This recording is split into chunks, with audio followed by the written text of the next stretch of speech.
40,000 गुत्त दिलत म्हण. कसं करणार साहेब, लहान लहान लेकरं आहेत. माझ्या भावाला तर झटके मागे झटके आले. दवाखान्यात तर आहे, माझी माय बहीण हे बी दवाखान्यात तर जावं लागतंय. काही उपायचं घर नाही साहेब, कसं करावं लागेल. नाही अवघड झालं साहेब. आम्हाला खाली कुणीच नाही, माझ्या भावाला एकटा साहेब. कसं देणं सारावं लागेल. माझ्या भावाला मुलं हे ना मागावर झालं कसं. मंडळी, आसमानी संकटाला तोंड देत देत 6 एकर शेतीमध्ये एका शेतकऱ्यानं दुसऱ्याची शेती केली होती आणि त्यामध्ये सोयाबीन पीक काढलं होतं. आता माझ्या पाठीमागे बघत असलेलं हे अहमदपूर तालुक्यातील गोताळा या शिवारातील सर्वे नंबर 18 या ठिकाणी शेतकऱ्यांकडून सांगितलं जातंय. आणि या शेत शिवारामध्ये एका शेतकऱ्याने, कोदळे नावाच्या शेतकऱ्याने, ही दुसऱ्याची केलेली शेती होती. त्यांच्या शेतीमध्ये 6 एकर मध्ये पेरलेलं सोयाबीन काढून या ठिकाणी त्यांची बनीम लावून ठेवली होती. काही अडचणीमुळे काही दिवसानंतर हे सोयाबीन मळी यंत्राच्या साह्याने गाळणार होते. मात्र रात्री साधारणतः 12च्या अंदाजामध्ये या ठिकाणी अज्ञात एका इसमानं येऊन त्यांच्या ह्या काढून ठेवलेल्या सोयाबीनच्या बंबीला आग लावली.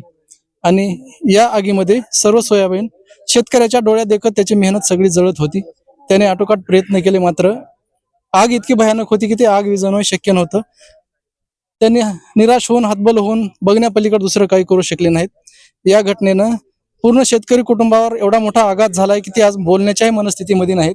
त्यांच्याशी संवाद साधला असता त्यांनी सांगितलं की लोकांचे पैसे काढून, व्याजानं पैसे काढून ही सगळी शेती केली होती त्यांनी. कारण स्वतःची 1.5 एकर शेती असल्यामुळे या 1.5 एकर मध्ये कुटुंबाची गुजराण होत नव्हती. त्याचबरोबर ते स्वतः एक बांधकाम व्यावसायिक आहेत, बांधकाम करतात, सेंटरिंगचं काम करतात आणि आपल्या कुटुंबाचा उदरनिर्वाह करतात.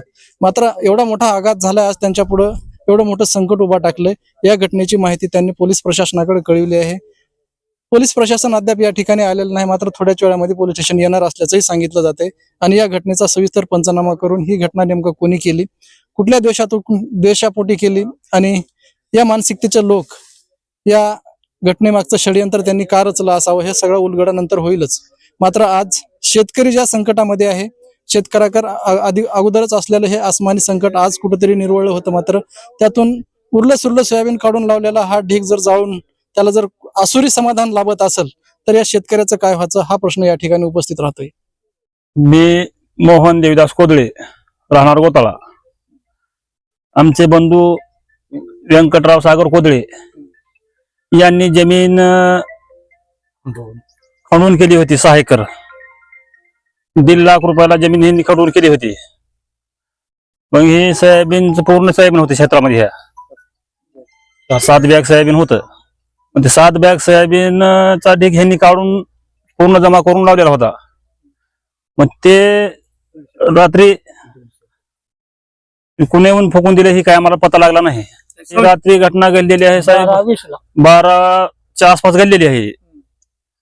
हा, साधारण 150 कट्टे सोयाबीन होणार होतं इथं. आणि ह्या जमिनीचा खर्च जर काढला तर हे नांगरटे, समजा कोळपण, खाद बी पेरणे ही दिलेले पैसे म्हणलं तर 5 लाख रुपयाच्या आसपास हे आज आमचं नुकसान झालेलं आहे इथं. आता पोलीस प्रशासनाला आम्हाला रात्री जाऊन कळविले आम्ही, आणखीन कोणी माणूस आला नाही पोलीस प्रशासनाला इथं. आम्ही रात्री जाऊन अर्ज केला त्यांच्याकडे आणि त्यांचा कोणी माणूस इथं आला नाही. आणखीन काय आता मागणी काय असणार आहे? आता मागणी काय साहेब, आता ही ह्यांची तर काहीच परिस्थिती सध्या आता परिस्थितीमध्ये तर पूर्ण ह्यांनी पैसे बाहेरून लोकांची व्याजी काढून हे रान केलेलं होतं जमीन दुसऱ्याची. 2 रुपये आपण काय तर उरतील म्हणून केलेलं होतं.